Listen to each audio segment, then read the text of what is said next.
Social মিডিয়ায় এখন চলছে একটাই ট্রেন্ড, সান্ডা আর কফিল। আরবের মরুভূমিতে গিয়ে ধরা পড়ছে এক অদ্ভুত প্রাণী, রান্না হচ্ছে, পরিবেশন করা হচ্ছে কফিলের ছেলেকে, আর সেই ভিডিও ভাইরাল হয়ে ছড়িয়ে পড়েছে বাংলাদেশের নিউজ ফিডে। কিন্তু প্রশ্ন হচ্ছে, এই সান্ডা আসলে কি? এটা কি খাওয়া যায়?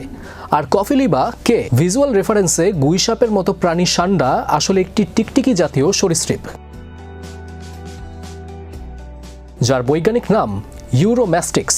ইংরেজিতে একে বলা হয় স্পাইনি টেইলড লিজার্ড, অর্থাৎ কাঁটাযুক্ত লেজওয়ালা গিরগিটি। আরবিতে নাম দব। এই প্রাণী মূলত মরুভূমিতে বাস করে। উত্তর আফ্রিকা থেকে শুরু করে মধ্যপ্রাচ্য ও দক্ষিণ এশিয়া পর্যন্ত ছড়িয়ে পড়েছে এর বসবাস। এরা তৃণভোজী, অর্থাৎ গাছের পাতা, ঘাস আর ফলমূল খেয়েই বেঁচে থাকে।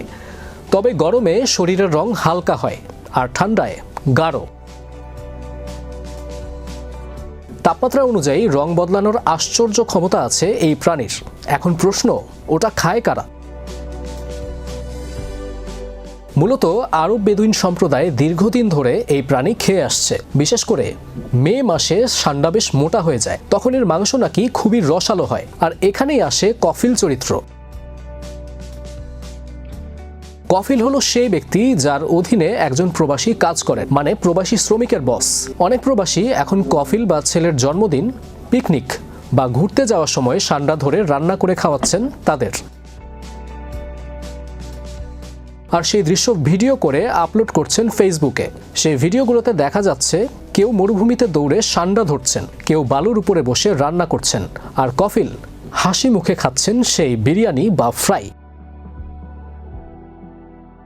কেউ বলছেন ওইটা কি গুইসাপ নাকি অন্য কিছু। আবার কেউ বলছেন কফিলের জন্য প্রবাসীরা এত কিছু করছে, কিন্তু দেশে তার পরিবার কেমন আছে। ট্রল, মিম, ব্যঙ্গ সবই এখন চলছে সান্ডাকে ঘিরে। কিন্তু একজন সৌদি নাগরিকের দৃষ্টিভঙ্গি থেকে এটা অত্যন্ত সাধারণ ও ঐতিহ্যবাহী খাবার। আর প্রবাসীদের এই ভিডিওর মূল উদ্দেশ্য অনেক সময় বিনোদন ও কন্টেন্ট তৈরি। তবে মনে রাখা জরুরি, সব সৌদি কিন্তু সান্ডা খায় না, আর সান্ডা মোটেও গুইসাপ না।